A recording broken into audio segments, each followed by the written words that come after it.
తమ్ముడుగా నన్ను పిలిచి మల్కాజ్గిరి పార్లమెంట్ లో ఎన్నికల్లో పోటీ చేయమని నన్ను ప్రోత్సహించి పార్టీ నన్ను ఎన్నికల్లో అభ్యర్థిగా నిర్ణయించిన తర్వాత కేసీఆర్ మాటలకు అధికారం కోసం కాంగ్రెస్ ను వదిలి టిఆర్ఎస్ పార్టీలో చేరి మంత్రి పదవి పొంది తమ్ముని మోసం చేసింది కాబట్టి ఈ రోజు నమ్మొద్దు అని కేటీఆర్ కి చెప్పిన అధ్యక్ష.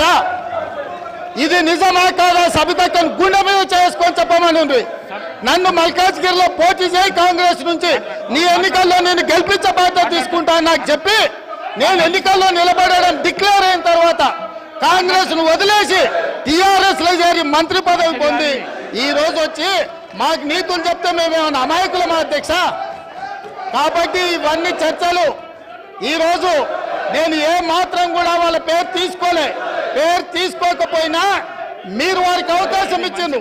మీరు అవకాశం